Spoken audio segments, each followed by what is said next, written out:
ఏపీలో దివ్యాంగుల పింఛన్ రద్దు వివాదం రోజురోజుకి ముదురుతున్న తరుణంలో ప్రభుత్వం కీలక నిర్ణయం తీసుకుంది. వైకల్యం ఎక్కువగా ఉండి సదరన్ సర్టిఫికెట్లలో తాత్కాలిక వైకల్యంగా నమోదైన వారి పెన్షన్లు కొనసాగించాలని ఆంధ్రప్రదేశ్ ప్రభుత్వం నిర్ణయించింది.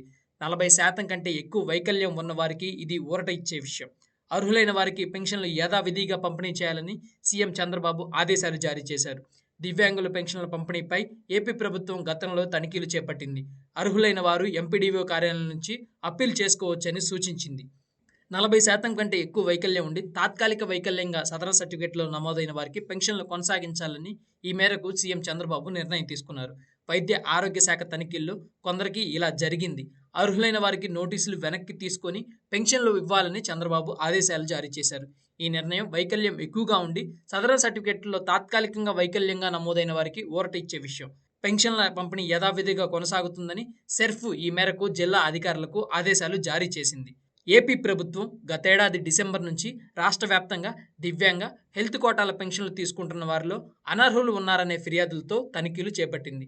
వీరిలో అనర్హుల్ని గుర్తించి వారికి పెన్షన్లు రద్దు చేస్తామని కొద్ది రోజుల క్రితం నోటీసులు కూడా జారీ చేశారు. అయితే వారు అప్పీల్ చేసుకోవడానికి అవకాశం కూడా కల్పించారు. పెన్షన్ రద్దు లేదా పెన్షన్ కేటగిరీలో మార్పుతో నోటీసు పొందిన వారు ఏదైనా అప్పీల్ చేసుకోవాలి అనుకుంటే ఎంపీడీఓ ఆఫీసులో అవసరమైన డాక్యుమెంట్లు అందించాల్సి ఉంటుంది. అప్పీల్ కోరుతూ ఎంపీడీఓకు లేఖ రాయాలి.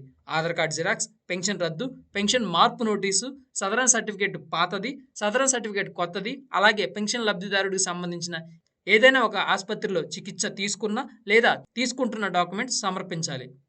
ఎంపీడీఓ ద్వారా రీఅసెస్మెంట్కు వెళ్లమని నోటీసు ఇచ్చిన తర్వాత మాత్రమే నిర్దేశించిన ఆసుపత్రికి వెళ్ళాలి. వికలాంగుల పెన్షన్ పొందుతూ రీఅసెస్మెంట్ తర్వాత కొంతమందికి 60 సంవత్సరాలు ఉన్న కారణంగా వృద్ధాప్య పింఛన్గా మారాయి. అయితే ఇదే తరహాలో వికలాంగుల పెన్షన్ పొందుతూ ఇనెలిజిబుల్ నోటీస్ ఇచ్చిన వారిలో కొంతమందికి భర్త చనిపోయి వితంతు పెన్షన్ పొందే అవకాశం ఉంది. కావున ఇలాంటి వారికి వితంతు పెన్షన్ మార్పు చేసుకునేందుకు ఎంపీడీఓ లాగిన్లో ఆప్షన్ కల్పించాల్సిందిగా పలువురు పెన్షన్దారులు కోరుతున్నారు. కాబట్టి పెన్షన్ సంబంధించిన అప్పీల్స్ చేసుకోవాలని సూచిస్తున్నారు అధికారులు. అర్హులైన ప్రతి ఒక్కరికి వచ్చే నెల 1వ తారీఖున పెన్షన్ అందిస్తామని, అదే సమయంలో పెన్షన్ తీసుకుంటున్న అనర్హులపై కూడా వేటు తప్పదని ప్రభుత్వం తేల్చి చెప్పింది. పెన్షన్ల విషయంలో ఎవరూ ఎలాంటి ఆందోళన చెందాల్సిన అవసరం లేదని ప్రభుత్వం స్పష్టం చేసింది.